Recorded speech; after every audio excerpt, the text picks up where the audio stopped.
Hello दोस्तों, मैं हूं वैभव शर्मा और नर्चर क्लासेस के थ्रू आज हम अपने ज्योग्राफी एनसीईआरटी का 46 लेक्चर देखेंगे जो एमसीक्यू बेस्ड है।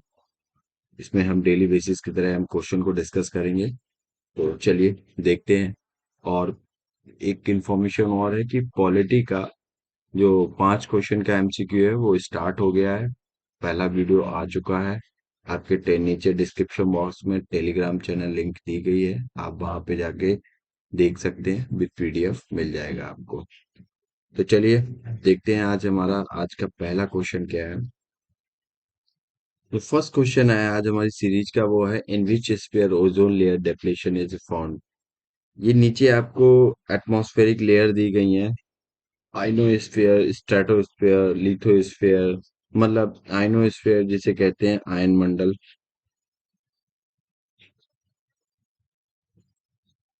स्ट्रेटोस्फीयर जिसे कहते हैं समताप मंडल, और तीसरी है लिथोस्फीयर जिसे कहते हैं हम क्या, वायु जैव। और लिथोस्फीयर ये लैंड एरिया वाला होता है, भूमंडल। और लास्ट ऑप्शन है आपका नन ऑफ दीज। ठीक है। तो ओजोन, ये पूछा है किस स्पेयर में आपका ओजोन लेयर डिप्लीशन, मतलब जो आपकी ओजोन लेयर है, ओजोन परत है, उसका क्षय देखने को मिलता है। तो सबसे पहले तो आपको ये पता होनी चाहिए ओजोन लेयर किस एटमॉस्फेरिक लेयर में है। ठीक है। कितनी एटमॉस्फेरिक लेयर हैं आपके अर्थ पर। तो ये सारी चीजें पता है तो आप इस क्वेश्चन को इजीली कर ले जाएंगे। कोई आपको प्रॉब्लम नहीं होगी। फिर भी चलिए क्वेश्चन को अटेंड कीजिए, खुद से वीडियो को पॉज कीजिए, वो ज्यादा बेनिफिशियल रहेगा। चलिए हम देखते हैं ओजोन लेयर के बारे में। फिलहाल ओजोन लेयर को देखने से पहले एक चीज देख लेते हैं। ये तो ओजोन के बारे में है। ये है हमारी अर्थ। और हमारी अर्थ 5 एटमॉस्फेरिक लेयर में डिवाइड है। पहली लेयर है स्ट्रेटोस वो ट्रोपोस्फियर, स्ट्रेटोस्फियर। और फिर आती है हमारी मीजो स्फीयर। फिर आती है हमारी आइनोस्फियर और और इसके बाद आती है हमारी एक्सोस्फियर।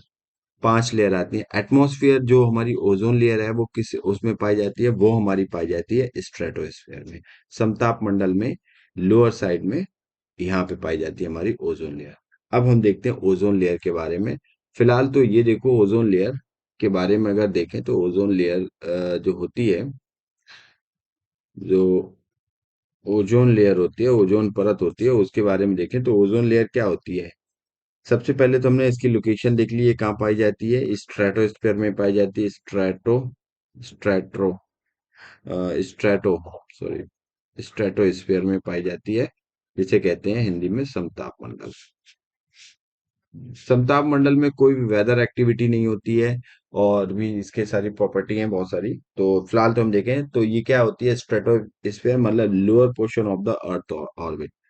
अर्थ जो एटमॉस्फेयर है उसके लोअर पोर्शन में ही पाई जाती है। ठीक है। दूसरा ये क्या करता है, ये एब्जॉर्ब कर लेता है। किस चीज को एब्जॉर्ब कर लेता है, कम से कम 97.9 से 99%, 97 से 99% ये अल्ट्रा वायलेट रे, जो हार्मफुल अल्ट्रा वायलेट रेज आती हैं सन से, उनको एब्जॉर्ब कर लेता है। अगर ये सोचो ओजोन लेयर एब्सेंस पाई जाए, एब्सेंस मतलब होता है यहाँ पे ओजोन लेयर ना होती, ओजोन लेयर ना होती तो आपको क्या इफेक्ट पड़ता है, स्किन रोग देखने को मिलता है, स्किन डिजीज देखने को मिलता है आपको। साथ ही साथ में आपको इम्यून सिस्टम भी, इम्यून जो सिस्टम है वो वीक देखने को मिलता है। तो ये क्या है, इसकी ओजोन लेयर की मतलब अगर ओजोन लेयर एब्सेंस होता तो ये सारी चीजें आपको देखने को मिलती। ठीक है। वहीं साइंटिस्ट थे, उन्होंने डिस्कस, अब हम ओजोन लेयर के पॉइंट्स अगर देख लें तो दो टाइप की ओजोन लेयर होती हैं। एक तो आपकी गुड ओजोन लेयर होती है, एक आपकी बैड ओजोन लेयर होती है। गुड ओजोन लेयर कौन सी होती है, मतलब एक गुड ओजोन होती है, एक बैड ओजोन होती है। ओजोन का जो ये होता है, तो गुड ओजोन कौन सी होती हैं? जो आपकी स्ट्रेटोस्फेयर में, वो स्ट्रेटोस्फेयर में पाई जाती हैं, समताप मंडल में, जो हमारी हमें प्रोटेक्ट करती है। किससे? अल्ट्रावायलेट रेज से। जो हार्मफुल परावैंगनिक किरणें हैं उनसे हमारी सुरक्षा करती है, वो गुड ओजोन होती है। ठीक है। अब अर्थ अपर एटमॉस्फेयर में पाई जाती है, स्ट्रेटोस्फेयर में, where is form the protective layer और shield us from a sun harmful ultraviolet rays. ये सन से जितनी भी परावैंगनिक किरणें हार्मफुल आती हैं उनसे हमें शील्ड करती है, उनसे हमें हमारी सुरक्षा करती है, इसलिए गुड ओजोन लेयर कही जाती है। लेकिन इसको हम क्या करते हैं? Ozone layer depleting substances include, जैसे क्लोरोफ्लोरोकार्बन कार्बन है, हाइड्रोक्लोरोफ्लोरोकार्बन्स है, हैलोन्स है, मिथाइल ब्रोमाइड है, कार्बन टेट्राक्लोराइड है, मिथाइल क्लोरोफॉर्म है। तो इन सब की वजह से क्या होती है? गुड ओजोन लेयर होती है जो जो स्ट्रेटोस्फेयर में पाई जाती है, इसको हार्म पहुंचता है, डिस्ट्रॉय होती है ये। वहीं बैड ओजोन पाई जाती है, बैड ओजोन आपकी ट्रोपोस्फेयर में पाई जाती है, नीचे वाले सबसे उसमें, अब ये आपके लिए खतरनाक होती है। तो लोअर एटमॉस्फेयर ट्रोपोस्फेयर में पाई जाती है आपकी बैड ओजोन। और बैड ओजोन क्या करती है? बैड ओजोन का एक ही काम है, ozone is form when the pollutant emitted by car, जब आपकी कार से, पावर प्लांट से, इंडस्ट्रियल बॉयलर से, रिफाइनरी से, केमिकल प्लांट से, इन सब से ये निकलती है। और ये क्या करती है? पॉल्यूटेंट की तरह काम करती है, हार्मफुल होती है इन्वायरमेंट के लिए। अब एक चीज और है, वो ये चीज है कि जो ओजोन लेयर में जो सब्सटेंसेस यूज होते हैं, जैसे आपके क्लोरोफ्लोरोकार्बन। अब क्लोरोफ्लोरोकार्बन है आपका, आपके हैलोन्स हैं, आपके कार्बन टेट्राक्लोराइड है, और हाइड्रोक्लोरोफ्लोरोकार्बन है। ये सारे क्या सब्सटेंसेस हैं जो ओजोन लेयर को हार्म पहुंचाते हैं। अब क्लोरोफ्लोरोकार्बन क्या करती है? क्लोरोफ्लोरोकार्बन ये बहुत मेन कॉज है ओजोन लेयर डिप्लेशन का, सबसे मेन कॉज है ये ओजोन लेयर डिप्लेशन का। ये क्या करती है? ये रिलीज होती है आपकी सॉल्वेंट स्प्रे, जो बॉडी स्प्रे होते हैं ना, आप डालते हो, इनसे रिलीज होती है। एरोसॉल्स होते हैं जो आपके इसके, और रेफ्रिजरेटर में जो आप गैस डालते हो वहां से रिलीज होती है। एयर कंडीशनर जो भी आपकी एसी है, यहाँ से सबसे ये क्लोरोफ्लोरोकार्बन गैस जो होती है ये रिलीज होती है, और ये ओजोन लेयर को डायरेक्ट हार्म पहुंचाती है। मतलब अगर कहें तो यहाँ पे क्या होती है, इनमें प्रेजेंट होता है। ठीक है। और वहीं आपकी मॉलिक्यूल ऑफ क्लोरोफ्लोरोकार्बन स्ट्रेटोस्फेयर में पाए जाते हैं। तो ये सारे अनरेगुलेटेड रॉकेट लॉन्च करते हो आप, ये भी हमारे एटमॉस्फेयर में जो ओजोन लेयर है उसको क्या करते हैं? डिप्लेशन पहुंचाते हैं, क्षय करते हैं। आपके नाइट्रस कंपाउंड हैं जो आपकी कार वार से निकलते हैं, ये सारे आपके ओजोन लेयर को क्या करते हैं? हार्म पहुंचाते हैं। वहीं ओजोन डिप्लेशन की बात करें तो हम ओजोन डिप्लेशन होता क्या है पहले इसको हम समझ लें।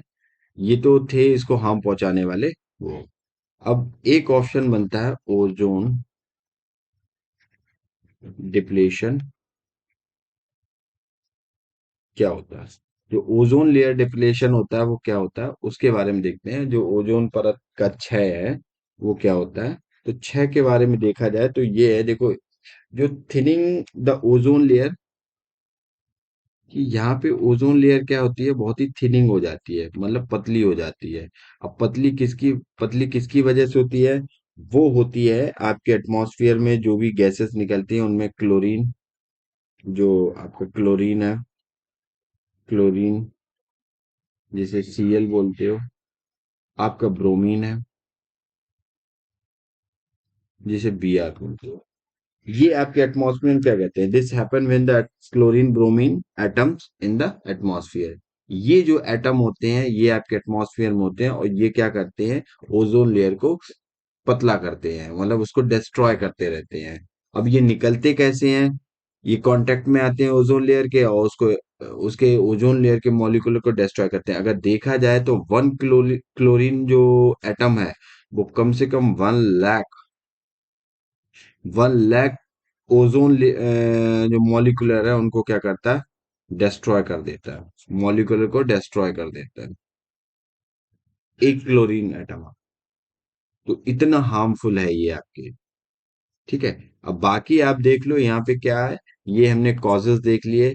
अब हम देख लेते हैं इसके इफेक्ट क्या पड़ते हैं। इफेक्ट की बात की जाए तो देखो, सबसे पहले इफेक्ट ऑन ह्यूमन हेल्थ, आपकी हेल्थ पे पड़ेगा। आपको स्किन डिजीज हो जाएंगी, कैंसर है, सनबर्न, बहुत सारी आपको जो भी आपके इम्यून सिस्टम वीक पड़ जाएगा, ये सारी चीजें होती हैं। एनिमल पे क्या इफेक्ट पड़ता है? डायरेक्ट एक्सपोजर होता है, मतलब यहाँ पे देखने को मिलेगा आपको अल्ट्रावायलेट रेडिएशन की वजह से उनकी स्किन या आई कैंसर जैसी, एनिमल में जो उनकी आंखों का कैंसर है, इन सब जैसी बीमारियां उनको देखने को मिलेगी। वहीं आपके एनवायरनमेंट पे भी इम्पैक्ट पड़ता है। आपके जो प्लांट्स की ग्रोथ है वो कम हो जाती है, फोटोसिंथेसिस, जो भी प्लांट में फोटोसिंथेसिस प्रोसेस होती है, तो उसके बाद मतलब ये सारी चीजें आपकी कम हो जाती हैं। Forest also have bear the harmful effect on the ultraviolet rays. Forest पर भी इसका क्या पड़ता है? एक हार्मफुल इम्पैक्ट पड़ता है।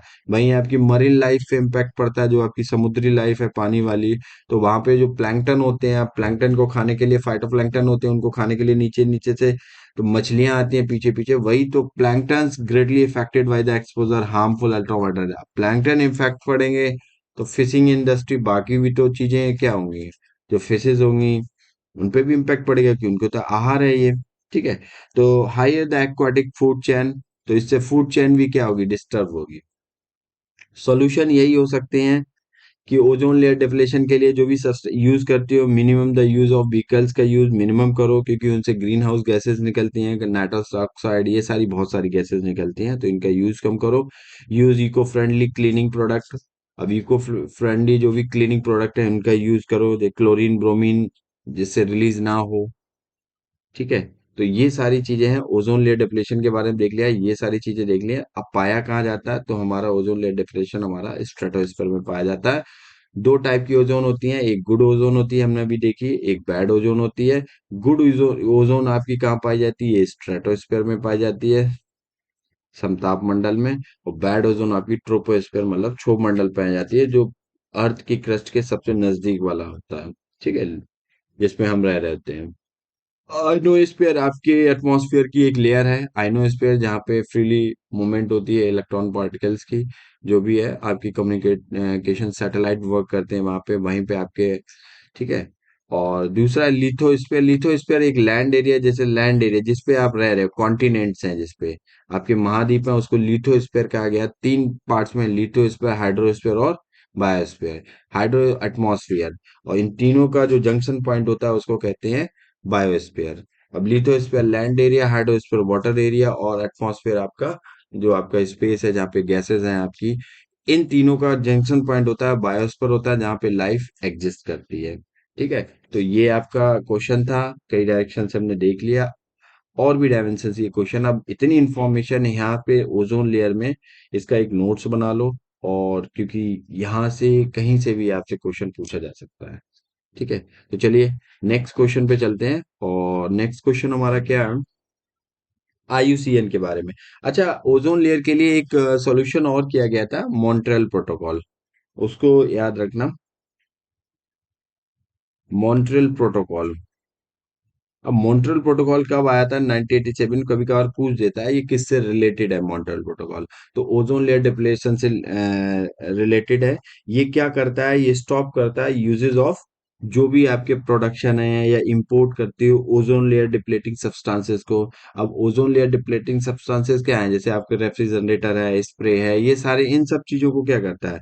इनके इंपोर्ट या प्रोडक्शन पर स्टॉप करने की कोशिश करता है, या मिनिमाइज करता है कि इनको मिनिमाइज करो, इनकी जगह कुछ और प्लेस पे इनकी जगह रिप्लेस करो इनको किसी और चीज से। ठीक है, जिससे ओजोन लेयर डिप्लेशन ना हो। तो ये मॉन्ट्रियल प्रोटोकॉल है, ओजोन लेयर डिप्लेशन से आपका संबंधित है, तो इसको याद जरूर रखना, क्योंकि वन लाइनर क्वेश्चन में ये भी पूछो, मैच द फॉलोइंग में पूछ दिया जाता है, क्योटो, मॉन्ट्रियल, बहुत सारे प्रोटोकॉल दिए रहे हैं जिनको अब मैच द फॉलोइंग पूछा जा सकता है। तो मॉन्ट्रियल प्रोटोकॉल 1987 में आया था, ओजोन लेयर डिप्लेशन से रिलेटेड था। तो ये आप याद रखेंगे तो मैच द फॉलोइंग में आप शायद एलिमिनेशन से आपका आंसर निकल आए ये। ठीक है। तो चलिए नेक्स्ट क्वेश्चन है, विच of the following is included in the objective of IUCN? IUCN, IUCN क्या है? इसके दो स्टेटमेंट दिए गए हैं। पहला स्टेटमेंट है to provide scientific data on the status of species and the subspecies. कह रहा है ये जो स्पीसीज प्रजातियां हैं, उप प्रजातियां हैं, उनके जो स्टेटस है, उनका क्या स्टेटस है इस टाइम, कि मतलब वो विलुप्त हो चुकी हैं, एक्सटिंक्ट हो चुकी हैं, या वो अभी एक्सटिंक्ट होने वाली हैं, या उनकी पोचिंग ज्यादा हो रही है, जो भी समथिंग है, तो उसका साइंटिफिक डेटा प्रोवाइड करती है, ऐसा कह रहा है कि वैज्ञानिक जो भी डाटा है वो देते हैं। दूसरा कह रहा है to plan the layout for the conservation of the biodiversity. जो भी बायोडायवर्सिटी संरक्षण है, मतलब जैव विविधता संरक्षण, कंजर्वेशन है बायोडायवर्सिटी का, तो उसके लिए एक लेआउट प्लान करता है। ठीक है, तो ऐसा कह रहा है ये कि आईयूसीएन करता है। तो आपको यहाँ पे क्या बताना है, आपको करेक्ट ऑप्शन बताना है। करेक्ट ऑप्शन बताना है। करेक्ट ऑप्शन क्या, only one, only two, both and none of these है। तो चलिए वीडियो को पॉज कीजिए, क्वेश्चन को अटेंड कीजिए, ज्यादा बेनिफिशियल रहेगा आपके लिए। हम देखते हैं आईयूसीएन क्या है।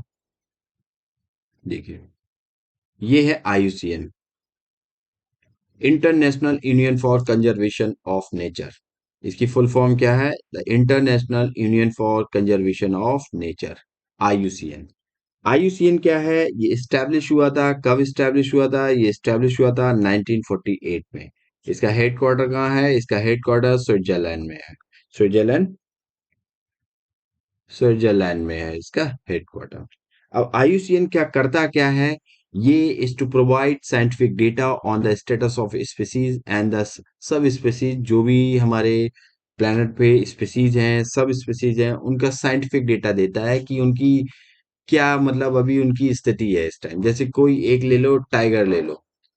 अब टाइगर, कोई सा टाइगर ले लो, बंगाल टाइगर ले लो, तो बंगाल टाइगर की इस टाइम पोजीशन क्या है, उस पे साइंटिफिक डेटा प्रोवाइड करता है। बंगाल टाइगर क्या है, रेड लिस्ट जारी करता है। उस रेड लिस्ट के थ्रू, मतलब इसमें बताया गया है, तो यहाँ पे बताता है कि इंडेंजर्ड है, खतरे में है।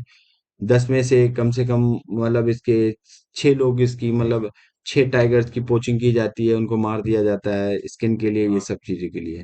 तो ये सारी चीज़ें, ये स्टेटस देता है ये सारा।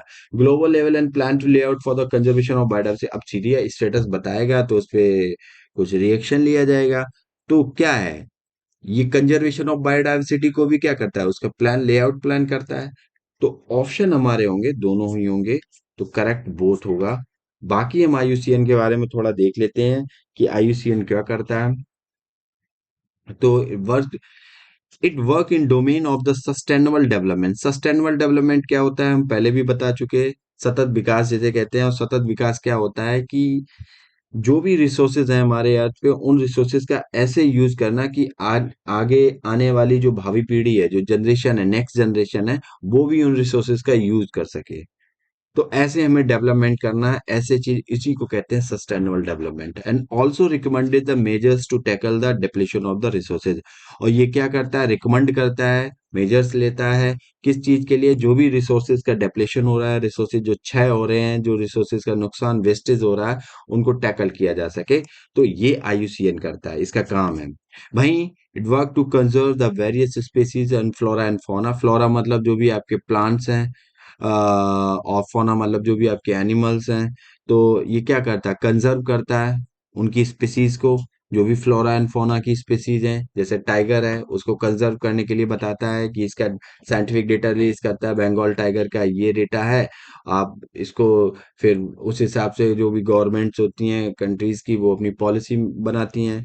तो उस हिसाब से, जैसे अपने इंडिया में चीता एक्सटिंक्ट हो चुका था, अब चीता फिर से लाया गया, कहाँ से, नामीबिया से। तो ये क्या है, ये आईयूसीएन स्टेटस बताता है कि एक्सटिंक्ट हो चुका है, अब भारत में फिर से आए हैं। तो गवर्नमेंट ने वैसी पॉलिसी बनाई है। तो इस हिसाब से ये क्या करता है, वो काम करता है अपना वर्ल्ड लेवल, ग्लोबल लेवल पे। मेंबर इंक्लूड होते हैं इसमें स्टेट्स, नॉन गवर्नमेंट ऑर्गेनाइजेशंस होती हैं आपकी, इंडिजीनियस पीपल होते हैं, जो भी देश के ऑर्गेनाइजेशंस, पीपल्स ऑर्गेनाइजेशन होती हैं, एक्सपर्ट होते हैं, गवर्नमेंट एजेंसीज होती हैं, ये सारी चीजें इसके मेंबर होते हैं, वर्क करते हैं। एस्टेब्लिशमेंट हमने देख लिया कब हुआ था, 1948 में। IUCN has a tools and the knowledge repository to help the world conservation nature and the ensure sustainable development. इस सारी चीजें हमने देख ली, बता दी, एक्सप्लेन कर दी। बाकी हम देख लेते हैं आईयूसीएन रेड लिस्ट के बारे में। एक रेड लिस्ट जारी करता है, जिसके ही तहत ये क्या करता है, डेटा प्रोवाइड करता है। आईयूसीएन है, एक रेड लिस्ट जारी करता है, जिसके तहत डेटा प्रोवाइड करता है। और इस रेड लिस्ट में ये क्या करता है, रेड लिस्ट में कंपाइल बाय द आईयूसीएन द्वारा ये कंपाइल की जाती है रेड लिस्ट। इसमें ये क्या करता है, कंसीडर करता है world most comprehensive information source about the extent risk status of the plants. जो भी एक्सटेंट हो चुके हैं, रिस्क स्टेटस है उनका, जो भी, तो जैसे प्लांट्स हैं, एनिमल हैं, फंगस स्पीसीज हैं, ये सारी चीजें, इन सारी चीजों को कवर करता है। वहीं अगर देखा जाए, it gives the information about the population, जो भी प्लांट्स हैं, स्पेसीज, जो भी स्पेसीज है, उनकी पॉपुलेशन क्या है, उनका साइज क्या है, उनकी रेंज क्या है, उनका हैबिटेट क्या है, इकोलॉजी क्या है, यूज करता है इन ट्रेड, उनका थ्रेट कितना है, मतलब वो पोचिंग ज्यादा हो रही है कि खतरा कितना है उनके ऊपर, इन सारी चीजों पे एक्शन लेता है। मतलब conservation action that will help inform necessary conservation decision, ये सारी चीजें ये करता है, डेटा प्रोवाइड करता है लिस्ट के थ्रू। अब हम इसके देख लेते हैं, ये इसकी एक आईयूसीएन रेड लिस्ट की एक कैटेगरी इन्होंने बांट रखी है।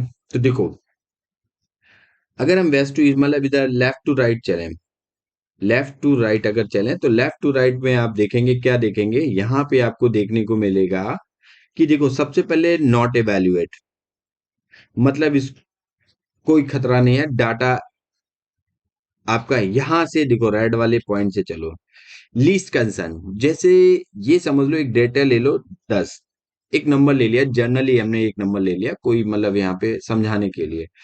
लीस्ट कंसर्न मतलब होता है यहाँ पे कि 9 स्पीसीज क्या है, 9, अभी 9 में से 1 की पोचिंग हो रही है, अभी 9 अभी जिंदा है, एक का पोचिंग किया जा रहा, मार दिया जा रहा, उसको थ्रेट है, किसी किसी चीज, नेचुरल कोई भी हैबिटेट में थ्रेट है, या किसी ह्यूमन एक्टिविटी से थ्रेट है, या किसी भी से थ्रेट है, जिससे वो डेथ हो गई उसकी, जो भी है।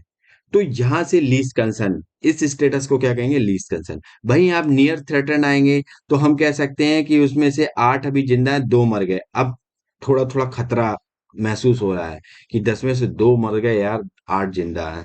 फिर जैसे ही आएंगे वल्नरेबल, वल्नरेबल में आप देखेंगे 7 जिंदा है, और आपके 3 डेथ हो गई, वल्नरेबल, तो इसे कहते हैं सुवेद, सुबेर, कि हाँ अब थोड़ा कंसर्न है, अब गवर्नमेंट जो भी है, अब जागरूक हो जाओ कि इस स्पेसीज को लेके, ये वल्नरेबल स्टेटस आईयूसीएन ने दिया है, मतलब इस पे अब खतरा ज्यादा आ गया है धीरे धीरे, डेंजर, मतलब ये। इसके बाद 6 की पोचिंग देखी जाए, मतलब 6 आपकी जिंदा बचे हैं, 4 की पोचिंग हो जाए, मतलब अब इंडेंजर्ड है, अब आपका इंडेंजर्ड कैटेगरी में आ गया, कि अब इस पे खतरा है, अब पॉलिसी बनाओ जो भी इसको रोकने का, इस स्पीसीज को बचाने का, जो भी आपकी पॉलिसी है, वो तो वल्नरेबल से ही स्टार्ट हो जाती है, गवर्नमेंट स्टार्ट कर देती है। फिलहाल तो आप जो भी है इंडेंजर्ड स्पीसीज में प्रोटेक्शन करो इसका, जो भी, जैसे भी प्रोटेक्शन करो, चाहे इसे नेशनल पार्क में रखो, जहां भी रखो, इसका एक हैबिटेट बनाओ। इसके बाद आता है क्रिटिकल इंडेंजर्ड, कह सकते हो 5 जिंदा बचे, 5, आधी डेथ हो जाए, आधी की डेथ हो जाए, आधी बच जाए, तो क्रिटिकल इंडेंजर्ड है, अब आपको सीरियसली सोचना पड़ेगा। फिर आपका आता है एक्सटिंक्ट, एक्सटिंक्ट मतलब आपकी, सोचो, ये सोचो कि 2 जिंदा है, बाकी 8 की डेथ हो गई, ये एक्सटिंक्ट हो गई, विलुप्त हो गई। अब जैसे हमारे इंडिया में क्या था, चीता, चीता विलुप्त हो गए थे, एक्सटिंक्ट हो चुके थे, अब दोबारा नामीबिया से लाए गए हैं करंटली। तो क्या है ये, इनका एक मतलब एक कैटेगराइज कर रखा है इन्होंने आईयूसीएन रेड लिस्ट को, कि इसके स्टेटस के अकॉर्डिंग साइंटिफिक डेटा अपना रिलीज जो भी है, और बताते हैं, तो गवर्नमेंट्स, वेरियस गवर्नमेंट एनजीओ जो भी समथिंग होती हैं, वो क्या करती हैं, ऑर्गेनाइजेशंस होती हैं, वो क्या करती हैं, फिर उस हिसाब से पॉलिसी बनाते हैं। तो चलिए, रेड लिस्ट के बारे में जान लिया, तो दोनों ही हमारे सही है, साइंटिफिक डेटा प्रोवाइड कराती हैं, और to plan a layout for the conservation of the biodiversity. Next देखते हैं हम, सेम क्वेश्चन है, अब इस क्वेश्चन को आपको अटेंड करना चाहिए। ये क्या कह रहा है कि क्रिटिकली इंडेंजर्ड, अभी हमने जस्ट समझाया आपको, क्रिटिकली इंडेंजर्ड स्पीसीज जो आपकी, का मतलब क्या होता है, अभी हमने आपको एक उस पर समझाया था पूरा, एक 10 नंबर लेके, कि कैसे क्रिटिकली इंडेंजर्ड स्पीसीज क्या होती है। तो पहला ऑप्शन कह रहा है extremely high risk of extinction in the wild, मतलब जो भी वाइल्ड में उनका एक्सटिंक्शन है, वो उसकी बहुत ही हाई, एक्सट्रीमली हाई रिस्क हो, कि वो विलुप्त ही हो जाएंगी, कगार पे आ गई, मतलब 10 में से कहें कि 4 ही जिंदा हैं, बाकी तो 7 की 7 डेथ हो गई, मतलब अब अब इनको, अगर इन पे कोई भी तुमने काम नहीं किया, इनको बचाने के लिए कोई भी तुमने काम नहीं किया, तो ये गायब ही हो जाएंगी, ऐसा कह रहा है। दूसरा कह रहा है क्रिटिकली इंडेंजर्ड का मतलब होता है high risk of endangerment in wild life, मतलब ऐसा कह रहा है कि हाँ यार बच जाएंगी, कोई दिक्कत नहीं है, कि हाई रिस्क है, मतलब रिस्क हाई है इनके विलुप्त होने की, इंडेंजरमेंट इन वाइल्ड लाइफ। तीसरा कह रहा है likely to become the endangered soon, ये इंडेंजर्ड में आती हैं, केवल खतरा है इन पे। और चौथा कह रहा है no only to survive in capacity, मतलब only to survive in captivity, survive कर सकते हैं। तो चलिए, चार ऑप्शन आपके सामने दिए गए हैं, तो इसका क्या आंसर है? वीडियो को पॉज कीजिए, क्वेश्चन को अटेंड करने की कोशिश कीजिए, देखते हैं इसका आंसर। फिलहाल तो हम पढ़ चुके थे, ये अभी हमने जाना जस्ट पिछले नेक्स्ट लास्ट क्वेश्चन में देखा था अभी, वल्नरेबल इस कंसर्न के बारे में। तो अब इनके मतलब समझ लो। एक्सटिंक्ट मतलब होता है कि no, no non individual remaining, अब बचा ही नहीं है, वो गया, विलुप्त हो गया। दूसरा है एक्सटिंक्ट इन द वाइल्ड, तो इसका मतलब होता है non only to survive in the captivity और the naturalize population outside its historic range. ठीक है। तीसरा है आपका क्रिटिकली इंडेंजर्ड, जिसका extremely high risk of the extinction in the wild life, मतलब बहुत ही हाई रिस्क है इसके गायब होने के, विलुप्त होने के। इंडेंजर्ड में high risk of the extension of the wild, vulnerable में high risk of the endangerment in the wild, और नियर थ्रेटन में likely to become the endangered soon. Least concern में लोएस्ट रिस्क होती है आपको, does not qualify for a more at risk category. तो ये पूरा डेटा आपको दिया गया, तो मतलब यहाँ पे आपका क्या था, आंसर था a option. High risk of endangered in wild life क्या था? High risk of endangered in wild life का मतलब था वल्नरेबल। क्या था? वल्नरेबल। सुवेद। Likely to become endangered, likely to be become endangered का मतलब था नियर थ्रेटन, नियर थ्रेटन, खतरा है। और नो ओनली टू सर्वाइव कैपिटी, इसका मतलब होता है कि ये केवल सर्वाइव ही कर रही है। तो एक्सटेंट इन द वाइल्ड, मतलब जो आपके जंगलों से एक्सटेंट हो चुकी है, एक्सटेंट इन द वाइल्ड। तो देखो, इस टाइप से आपसे क्वेश्चन पूछा जा सकता है। यहाँ पे क्रिटिकल एंडेंजर्ड को लेके पूछ दिया गया है, यहाँ पे अब नियर थ्रेटन को लेके स्टेटमेंट बना के पूछ सकता है, और भी डायरेक्शन से क्वेश्चन आपके पूछ सकता है। यहाँ पे आपको करेंटली में जो भी स्पीसीज दी गई होगी, उस स्पीसीज के बारे में पूछ देगा स्टेटमेंट, कि आईयूसीएन रेड लिस्ट में इसका स्टेटस क्या है। कोई भी दे, चीता अभी चल रहा है तो चीता के बारे में पूछ देगा कि इसका आईयूसीएन रेड लिस्ट में स्टेटस क्या है, तो इंडिया में। तो ये सारी चीजें आपको पूछ दी जा सकती हैं, तो इन पे थोड़ा अवेयर रहिए। करंट बेसिस जो भी है, आप न्यूज कवर कीजिए, इन चीजों को देखिए। चलिए, नेक्स्ट क्वेश्चन देखते हैं। विच of the following longitudes is the standard meridian of the time? इनमें से कौन सी लॉन्गिट्यूड है जो स्टैंडर्ड मेरिडियन ऑफ इंडिया को रिप्रेजेंट? लॉन्गिट्यूड मतलब देशांतर। तो देखो, आपने पढ़ा है एक prime meridian of time. Prime meridian आपने जो प्रमुख यामोत्तर देशांतर लॉन्गिट्यूड पढ़ा था, उसमें क्या था? वो टाइम को रिप्रेजेंट करता है कि 0 डिग्री लॉन्गिट्यूड से पास होता है। एक, हर एक कंट्री का अपना एक टाइम वो बना दिया गया है, मेरिडियन बना दिया गया है। जैसे भारत का एक टाइम मेरिडियन है, तो भारत का जो टाइम मेरिडियन है वो उस प्राइम मेरिडियन के अकॉर्डिंग ही है, लेकिन क्या है, कैलकुलेशन इसके अकॉर्डिंग होती है। तो वो भारत का टाइम मेरिडियन है, वो कितने डिग्री लॉन्गिट्यूड से पास होता है? 69 degree 30 minute east longitude, 75 degree 30 minute east longitude, और 82 डिग्री 30 मिनट ईस्ट लॉन्गिट्यूड, और 90 डिग्री 30 मिनट ईस्ट लॉन्गिट्यूड। चलिए, वीडियो को पॉज कीजिए, क्वेश्चन को अटेंड करने की कोशिश कीजिए, देखते हैं इसका आंसर क्या है। फिलहाल तो देखिए, ये है टाइम मेरिडियन जो 82 डिग्री 5 मिनट से पास होती है। इंडियन स्टैंडर्ड टाइम भी कहते हैं कुछ, समटाइम्स इसे इंडिया स्टैंडर्ड टाइम भी कहते हैं। ठीक है। Is the time zone observe through out India with the time offset of, जो आपकी यूटीसी है उससे 5.5 घंटे आगे है। देखो, इससे पहले हम लेक्चर में समझा चुके, ये जैसे वर्ल्ड का ये आपकी टाइम मेरिडियन है, प्राइम प्राइम मेरिडियन है। प्राइम मेरिडियन से अगर ईस्ट की तरफ जाएंगे तो आपका आगे घंटे चलते हैं। तो जब भारत यहाँ पे है, तो भारत 5.5 घंटे आगे है, इसके टाइम आगे चलता है इंग्लैंड से।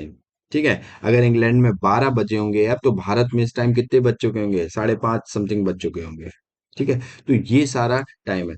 अब ये टाइम मेरिडियन कितने स्टेट से, ये तो इंडियन स्टैंडर्ड टाइम के बारे में हो गया। प्राइम मेरिडियन हम बता चुके हैं, इसके बाद आपका होमवर्क भी है, उसको आप देखें। ठीक है। अब इसके बारे में अगर बात की जाए तो ये कितने स्टेट से पास होता है, तो देखो, भारत के उत्तर प्रदेश के मिर्जापुर से इलाहाबाद के पास यहाँ से स्टेट होता है। इसके बाद ये मध्य प्रदेश से थोड़ा पास होता है, इसके बाद छत्तीसगढ़, इसके बाद उड़ीसा, इसके बाद आपका आंध्र प्रदेश। अब इसको कई डायरेक्शन से पूछा जा सकता है, नॉर्थ टू साउथ पूछा जा सकता है कि जो इंडियन स्टैंडर्ड टाइम है, लाइन है, वो सबसे पहले भारत के किस स्टेट में नॉर्थ टू साउथ लगाइए एंटर करती है। तो सबसे पहले उत्तर प्रदेश में एंटर करती है, फिर आपकी हिमाचल प्रदेश, वो है मध्य प्रदेश में आती है, फिर आपकी छत्तीसगढ़ में, इसके बाद आपकी उड़ीसा में, उड़ीसा के बाद आपकी आंध्र प्रदेश में आती है। तो ये 5 स्टेट से, भारत के 5 स्टेट से पास होती है। और दूसरा एक क्वेश्चन बन सकता है कि जो इंडियन स्टैंडर्ड टाइम है और जो ट्रॉपिक ऑफ कैंसर है, वो एक दूसरे को बाइसेक्ट करते हैं, मतलब काटते हैं एक दूसरे को, कहाँ पे एक दूसरे को कट करते हैं, तो वो आपको कट करके दिखेंगे, छत्तीसगढ़ में दिखेंगे। ये एक पॉइंट है, यहाँ पे आपको दिखेंगे एक दूसरे को इंटरसेक्ट कर रहे हैं। तो चलिए, यहाँ पे इस टाइप से भी क्वेश्चन पूछा जा सकता है आपसे, ऐसे भी क्वेश्चन बन सकता है, प्राइम मीडियम को लेके भी क्वेश्चन बन सकता है, कितने घंटे, 5.5 घंटे भारत आगे चलता है का टाइम है, वो इंग्लैंड के टाइम से चलता है कुछ। आंसर क्या होगा आपका? आंसर होगा 82 डिग्री 30 मिनट। चलिए, नेक्स्ट क्वेश्चन है हमारा हिमालयन रेंज के ऊपर। अब हिमालयन रेंज के ऊपर हमसे क्वेश्चन पूछा गया, तो बहुत ही अच्छा क्वेश्चन है, तो देखते हैं क्या है। यहाँ पे पूछा गया रिलेटेड टू हिमालयन रेंजेस के बारे में कहा गया, और करेक्ट ऑप्शन बताना। दो स्टेटमेंट दिए गए हैं। पहला स्टेटमेंट है, it forms the highest mountain range in the world. ठीक है, ये हाईएस्ट माउंटेन रेंज है इन द वर्ल्ड, दुनिया में।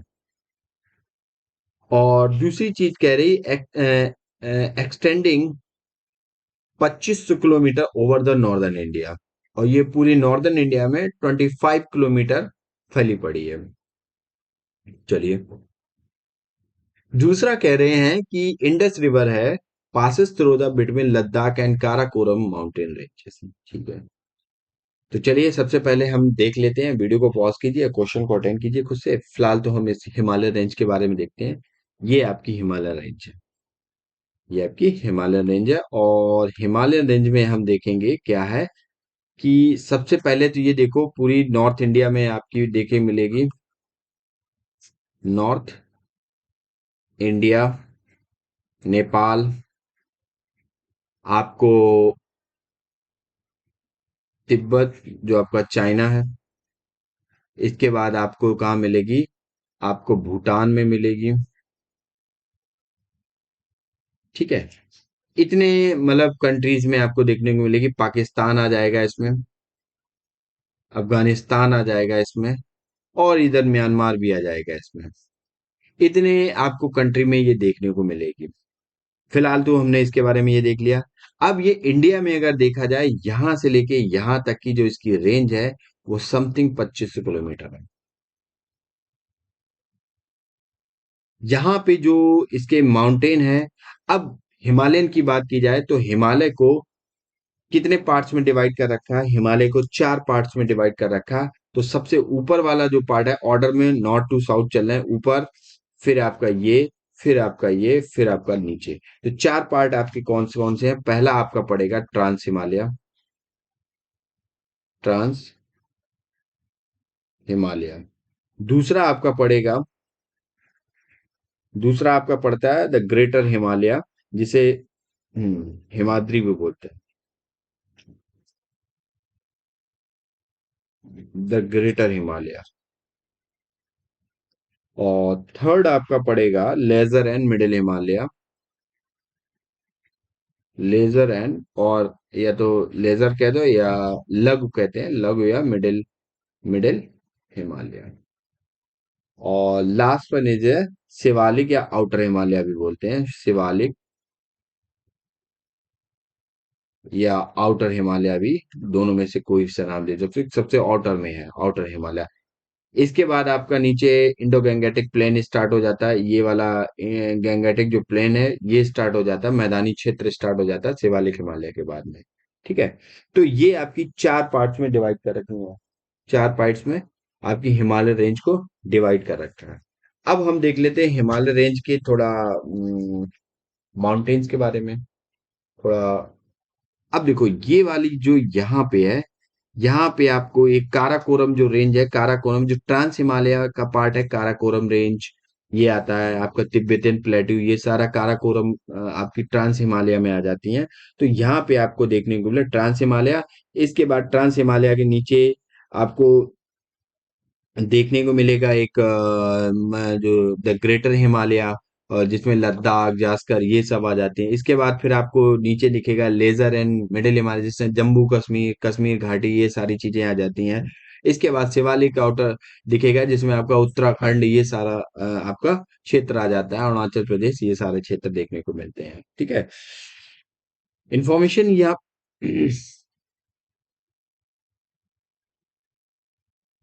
अच्छा, ये इंफॉर्मेशन है कि वर्ल्ड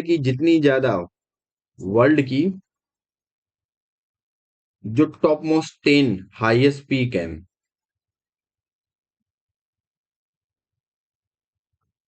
कौन सी माउंटेनियस पीक है, वो आपकी कहाँ मिलेगी? आपको हिमालयन में मिलेगी। और हिमालयन के कौन से पार्ट में मिलेंगी? वो आपके ग्रेटर हिमालय के पार्ट में मिलेंगे। ग्रेटर हिमालयन रीजन में देखने को मिलेगी वो सबसे ज्यादा, जिसमें आपके आ जाती हैं कौन कौन सी? माउंट एवरेस्ट, कंचनजंगा, मकालू, धौलागिरी, अन्नपूर्णा, नामचा बरवा, नंदा देवी, बंदरपुर, ये सारी, ये दुनिया की टॉप 10 हाईएस्ट पीक है। सबसे ऊंची दुनिया की कौन सी है? माउंट एवरेस्ट है, जिसकी ऊंचाई कितनी है? 8,848.86 मीटर। ठीक है, तो ये सारी आपको ग्रेटर हिमालय में मिलेगी।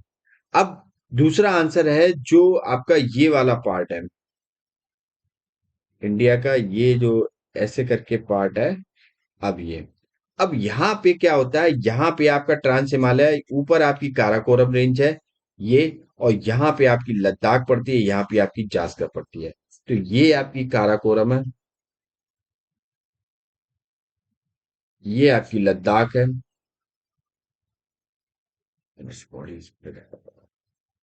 और ये आपकी जास्कर है। तो जो इंडस रिवर है, अब देखो, काराकोरम ट्रांस हिमालय में आ जाता है, और ट्रांस हिमालय में तिब्बत का प्लेट्यू, ये सारी चीजें आ जाती हैं। जो इंडस रिवर है वो लद्दाख और जास्कर रेंज के बीच से फ्लो होती है, और फिर ये यहाँ पे जाके ऐसे करके ये मूव हो जाती है, और ये निकलती कहाँ है? तिब्बत से निकलती है। ठीक है, तो आंसर में आपका क्या होगा कि तिब्बत काराकोरम से ना होकर जास्कर से जाती है, जास्कर। तो ये तो आपका गलत हो गया, ये आपका सही हो गया, आंसर बन गया 1, क्योंकि करेक्ट पूछा गया है। ठीक है, फिलहाल तो आपने इतनी इन्फॉर्मेशन देखी, बाकी और भी इन्फॉर्मेशन है यहाँ पे कि हिमालय के बारे में, कि जो आपका ट्रांस हिमालय और ग्रेटर हिमालय है, जो आपका ट्रांस और ग्रेटर हिमालय है, इसके बीच के जोन को सचर जोन कहते हैं। कौन सा जोन कहते हैं? इसके बीच को सचर जोन कहते हैं। वहीं आपके जो आपका लोअर हिमालय है और शिवालिक है, लेजर हिमालय और शिवालिक के बीच के जोन को दून कहते हैं, दून, दून घाटी, दून वैली, जिसमें आपका देहरादून, ये सारे दून आ जाते हैं। ठीक है, तो इनके नाम याद रखो, ये थोड़ा की पॉइंट है। ये यहाँ आपका हिमालय है। अगर एक और क्वेश्चन यहाँ पे स्टेटमेंट बन सकता है कि जो हिमालयन रेंज है वो आपके नॉर्थ वेस्ट में कैसी है? नॉर्थ वेस्ट में जो लद्दाख, जम्मू कश्मीर वाला रीजन है, यहाँ पे आपको चौड़ी मिलेगी, ब्रॉड मिलेगी। वहीं आप नॉर्थ ईस्ट पार्ट में आ जाओ, नॉर्थ वेस्ट पार्ट में, और नॉर्थ ईस्ट पार्ट में आ जाओ, जिसमें आपका अरुणाचल प्रदेश, असम, मेघालय, ये सब है, यहाँ पे आपको कैसी मिलेगी? आपको ब्रॉड ना मिलके आपको पतली, नैरो मिलेगी। तो ये भी एक यहाँ पे ऑप्शन बन जाता है। इस तरह से आपसे क्वेश्चन पूछ दिया जा सकता है स्टेटमेंट वाइज बना के। और भी तरीके से सवाल आपको माउंटेनियस रेंज जो आपको अभी ट्रांस, ग्रेटर, लेजर, हिफ्स वाले ऑर्डर में बता सकता है, या आपको दे देगा Karakoram, north to south place करो, काराकोरम, लद्दाख, जास्कर, धौलागिरी, कैलाश, ये दे देगा आपको। इनको क्या नॉर्थ टू साउथ प्लेस करना है। तो इस टाइप से भी आपसे क्वेश्चन पूछा जा सकता है। किसी तरह से आपको नॉर्थ ईस्ट जो भी है इसके बारे में पढ़ा चुके हैं। यहाँ पे हिल्स हैं, माउंटेन्स, जो हिल्स हैं जिनके ट्राइब्स के नाम पे इनके नाम रखे हैं। अबोर है अरुणाचल प्रदेश में, मिसमी है, ठीक है, डाफला है, ये सब क्या है, नागा है, ये सब क्या माउंटेन्स, हिल्स हैं जो हिमाचल प्रदेश में, जो अरुणाचल प्रदेश में, जो क्या है, हिमालय का ही, हिमालयन माउंटेन रेंज का ही पार्ट है। तो इन सब के नाम भी पूछे जा सकते हैं। आपसे क्वेश्चन अभी पूछा जा सकता है कि दुनिया की 10 सबसे हाईएस्ट पीक हैं, उनमें से नाम है उनके, लिस्ट बना लो कि वो हिमालय माउंटेन रेंज किस माउंटेन रेंज में पाए जाते हैं हिमालय की। तो वो आपको ग्रेटर हिमालय में देखने को मिलेंगे, ना कि ट्रांस हिमालय में। ठीक है, तो ये सारे आपके क्या है, क्वेश्चन है कि कैसे बन सकते हैं क्वेश्चन इस पे। तो जो भी इंफॉर्मेशन थी और भी इंफॉर्मेशन है, इस पे एक नोट्स बनाइए, 1 पेज का होगा। मैप की बेस बनाना, मैपिंग करना उस पे अच्छे से। इस पे कोई क्वेश्चन आएगा आपको छूटेगा नहीं। तो चलिए next question, and this is the last question our video. तो which of the following is the correctly match. आपको करेक्टली मैच करना। पहला कह रहा है फरजाद बी गैस फील्ड, ये कहाँ पे है, कह रहा है ईरान में है। दूसरा कह रहा है आपका वक्जन ऑयल फील्ड, ये आपका इंडिया में है कह रहा है। और तीसरा है आपका गवर ऑयल फील्ड, सऊदी अरेबिया में, ऐसा कह रहा है। तो चलिए वीडियो को पॉज कीजिए, क्वेश्चन को अटेंड कीजिए। ये थोड़ा डिफिकल्ट क्वेश्चन है। अगर आप एलिमिनेशन से कर सकते हैं तो भी आपके लिए ज्यादा बेनिफिशियल रहेगा, लेकिन फिलहाल तो एलिमिनेशन से भी होना मुश्किल हो जाता है इसका। लेकिन फिलहाल इस क्वेश्चन को अटेंड कीजिए। तो ये आपने नाम सुने नहीं होंगे, फिलहाल इस टाइप के क्वेश्चन फॉर्मेट कर दिए जाते हैं, फ्रेम किए जाते हैं क्वेश्चन में। इस टाइप के फॉर्मेट पे क्वेश्चन फ्रेम कर दिए जाते हैं। तो चलिए देखते हैं इसका आंसर क्या है। फिलहाल तो ये देखो, ये रहा हमारा क्या है, ईरान। और ईरान में ये पर्शियन गल्फ है, ये पूरा क्षेत्र आपका फजाद बी गैस फील्ड का मिलेगा। यहाँ पे इंडिया की ओएनजीसी ने क्या किया था, ड्रिलिंग की थी, बहुत सारा ऑयल ऑयल निकाला था। इसके बाद यूएसए ने यहाँ पे प्रतिबंध लगा दिए। अब प्रतिबंध लगा दिए तो यहाँ पे क्या हुआ कि इंडिया ने बंद कर दिया। इसके बाद फिर ईरान ने क्या किया, इंडिया को इनवाइट किया, आओ भाई तेल निकालो आके यहाँ पे जो भी है। तो ये था न्यूज में, काफी न्यूज में चल रहा था कि फरजाद गैस फील्ड है। तो फरजाद गैस फील्ड कहाँ पे है, ये जो भी यहाँ पे ड्रिलिंग की है या गैस फील्ड की, ये सब इंडिया की ओएनजीसी ने की है। इंडिया ने यहाँ पे सारा ऑयल ऑयल कंस्ट्रक्ट जो भी किया है, एक्सट्रैक्ट किया है, वो इंडिया ने किया है। तो ये था फरजाद गैस फील्ड, जो आपकी पर्शियन गल्फ में मिलेगी, ईरान में। ठीक है, चलिए दूसरा आपका वकजान जो ऑयल फील्ड है, ये आपका आसाम में मिलेगा। 2020 में गैस एंड ऑयल लीक हुआ था। गैस एंड ऑयल, यहाँ पे क्या हुआ था, एक लीकेज हो गया था।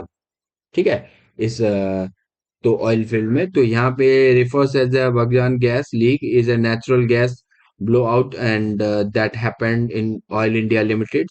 तो ये आपकी असम में देखने को मिलेगी, नॉर्थ ईस्ट स्टेट में। वहीं तीसरा हम देखें तो तीसरा हमारा है कौन सा, गवर्नेंस ऑयल फील्ड। और ये आपको मिलेगी अलास्का गवर्नेड ईस्टर्न प्रोविंस, आपका सऊदी अरेबिया में देखने को मिलेगी। यहाँ पे आपको देखने को मिलेगी इस वाले क्षेत्र में, ये जो दिख रहा है यहाँ पे। तो ऑप्शन क्या हुए, ऑप्शन आपके तीनों ही सही हुए। तो ये देखो करंट में थे तीनों, तो करंट न्यूज में थे, इसलिए इनको कवर किया गया है, क्योंकि करंट बेसिस पे क्वेश्चन पूछे जाते हैं बहुत ज्यादा। ठीक है, तो देखिए यहाँ पे गैस लीक हुई थी, ये इंडिया ने एक्सट्रैक्ट किया था दोबारा। अभी ईरान फिर से आ गया, कह रहा है इंडिया से कि आप यहाँ पे फिर से आप आ सकते हो। ठीक है, तो ये सारी चीजें इन्वेस्ट कर सकते हो। तो ये आपका पर्शियन गल्फ है, Persian gulf, gulf of Oman, ये हार्मुज स्ट्रेट है आपका, ये वाला, ये हार्मुज स्ट्रेट है। ये Persian gulf, gulf of Oman को कनेक्ट करता है। ये आपकी कतर है, बहरीन है, कंट्रीज हैं, यूएई है। तो ये पूरा एक ज्योग्राफिकल जो भी रीजन है ये है। तो चलिए आज हमारे 5 क्वेश्चन थे, हमने डिस्कस किए उनको कई तरीके से, जो हमारे लिए, जैसे ओजोन लेयर डिप्लेशन काफी इंपॉर्टेंट टॉपिक था एनवायरनमेंट को लेके। तो उस पे हमने देखा मॉन्ट्रियल प्रोटोकॉल 1987 में आया, तो बहुत सारे क्वेश्चंस थे। यहाँ पे हमने इंडियन टाइम स्टैंडर्ड टाइम को देखा। ठीक है, तो अच्छा, एक इंफॉर्मेशन और है कि हमारी एक पॉलिटी की 5 क्वेश्चन की एमसीक्यू सीरीज स्टार्ट हो गई है। उसका जो लिंक है वो आपको इस टेलीग्राम चैनल पे मिल जाएगा, डिस्क्रिप्शन बॉक्स में भी दे रखा है। आप क्लिक कीजिए, पहुंच जाएंगे टेलीग्राम चैनल पे। तो ये क्या है, ये टेलीग्राम चैनल पे आपको ये पॉलिटी के 5 क्वेश्चन मिलेंगे, और आपको और भी इंफॉर्मेशन पड़ती रहती है वहां पे।